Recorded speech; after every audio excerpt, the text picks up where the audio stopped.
सवाल ये है कि हिंदू आखिर है कौन? आदिवासी हिंदू नहीं, दलित हिंदू नहीं, पिछड़ा हिंदू नहीं, पिछड़े वर्ग की महिला हिंदू नहीं, योगी आदित्यनाथ हिंदू नहीं, सीजीआई हिंदू नहीं, तो हिंदू है कौन? केवल शंकराचार्य।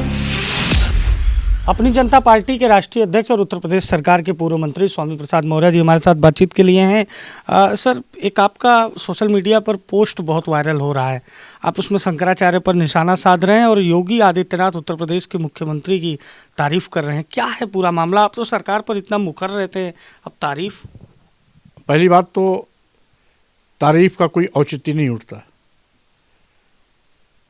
जब शंकराचार्य ने योगी आदित्यनाथ पर सवाल किया कि आप हिंदू है नहीं,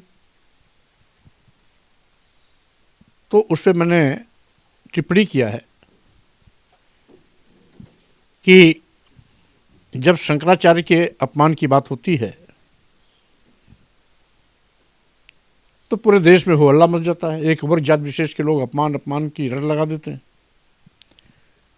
लेकिन इस देश में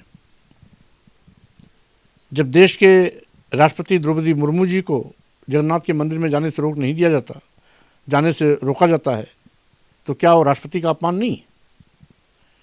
क्या द्रौपदी मुर्मू जी हिंदू नहीं है? देश के दूसरे राष्ट्रपति रामनाथ कोविंद जी को राजस्थान के ब्रह्मा मंदिर में जाने से रोक दिया जाता है। क्या देश के सबसे बड़े संवैधानिक पद पर बैठे राष्ट्रपति का यह अपमान नहीं है? क्या रामनाथ कोविंद जी दलित हैं, हिंदू नहीं है? इसी प्रकार से एक मुख्यमंत्री द्वारा खाली कराए गए आवास को गंगाजल और गोमूत्र से धुला जाता है, तो क्या यह मुख्यमंत्री का अपमान नहीं है?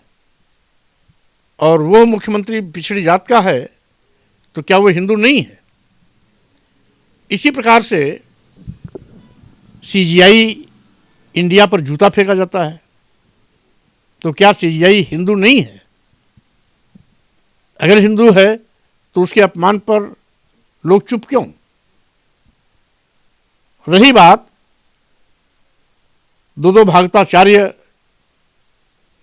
को बंधक बनाया जाता है, सिर मुड़वाया जाता है, चोटी उखाड़ी जाती है, महिला मूत्र से पवित्र किया जाता है, क्या वो भागताचार्य हिंदू नहीं था? एक कथावाचिका महिला को जात सूचक शब्दों से अपमानित किया जाता है, वो कथावाचिका पिछड़े वर्ग की थी, क्या वो हिंदू नहीं थी? योगी मुख्यमंत्री आदित्यनाथ जी अगर हिंदू नहीं हैं तो मान लिया जाता है क्या क्षत्रिय हिंदू नहीं है? अगर दलित हिंदू नहीं है, आदिवासी हिंदू नहीं है, पिछड़ा हिंदू नहीं है, क्षत्रिय हिंदू नहीं, तो हिंदू है कौन? केवल शंकराचार्य, केवल उनकी बिरादरी, केवल ब्राह्मण। जो बहुत ही दुर्भाग्यपूर्ण है कि इस देश में एक जाति वर्ग विशेष अपने वर्चस्व को बनाए रखने के लिए सर्टिफिकेट देता घूम रहा है कि योगी आदित्यनाथ क्षत्रिय नहीं है। शायद उसको ये नहीं मालूम कि योगी आदित्यनाथ जी पहले गोरखनाथ पीठ के पीठाधीश्वर हैं, उसके बाद मुख्यमंत्री हैं। और गोरखनाथ पीठ के पीठाधीश्वर का आस्थान किसी शंकराचार्य से कम नहीं है।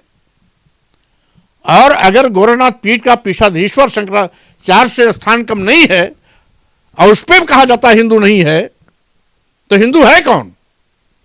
सवाल यह है कि हिंदू आखिर है कौन?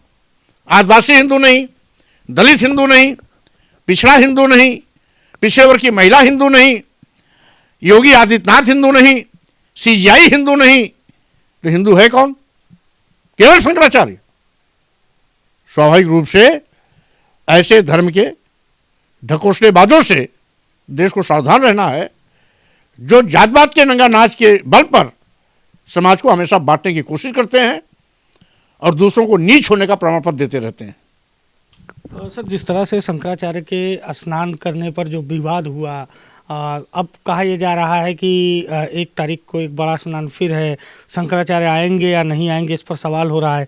शंकराचार्य ने कहा कि ये जो पुरानी परंपरा थी स्नान की, उसे तोड़ा गया और उन्हें टारगेट किया गया, क्योंकि वो जिस तरह के बयान देते हैं सभी राजनीतिक दलों पर, इस वजह से।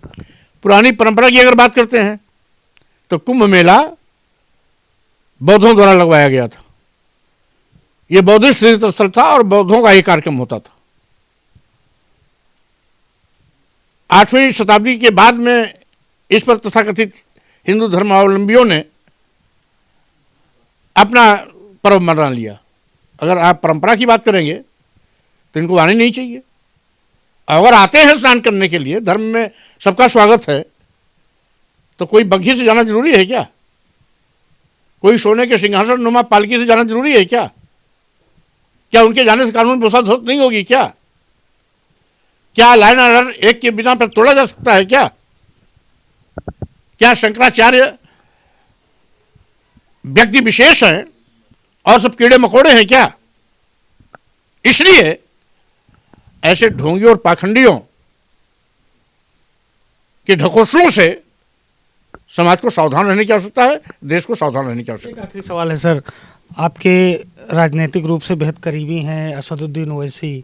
वो बंगाल में हुमायूं कबीर के साथ एक रैली करने जा रहे हैं और उनका दावा है कि अगर गठबंधन नहीं होता है तो अपने सहयोगियों के साथ मिलकर यूपी में भी दमखम के साथ चुनाव लड़ेंगे। क्या सर इस ओर तैयारी है? क्योंकि कहा यह जा रहा है कि नसीमुद्दीन सिद्दीकी के कांग्रेस से इस्तीफे के बाद आपकी बात नसीमुद्दीन सिद्दीकी से भी हुई है।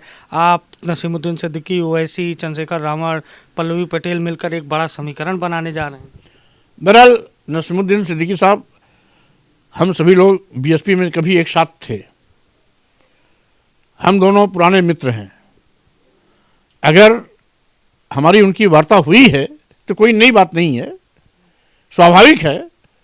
और मेरा पहले से भी स्टैंड है कि जो भी लाइक माइंडेड लोग हैं, समान विचारधारा के लोगों के साथ हम कभी भी बात कर सकते हैं और कभी भी एक प्लेटफॉर्म पर खड़े भी हो सकते हैं। तो यानी थर्ड फ्रंट बन सकता है 27 के पहले।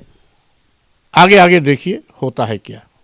तो ये हमारे साथ पूर्व मंत्री और अपनी जनता पार्टी के राष्ट्रीय अध्यक्ष स्वामी प्रसाद मौर्य थे, जिन्होंने शंकराचार्य के अपमान के आरोपों पर जिस तरह से राजनीति हो रही है उस पर बातचीत की। सीएम योगी आदित्यनाथ को लेकर जो इन्होंने पोस्ट लिखा उस पर अपनी राय रखी और 2027 को लेकर भी इन्होंने बड़ा संकेत दिया है। सो कि जितेंद्र के साथ मैं अभिषेक, लखनऊ।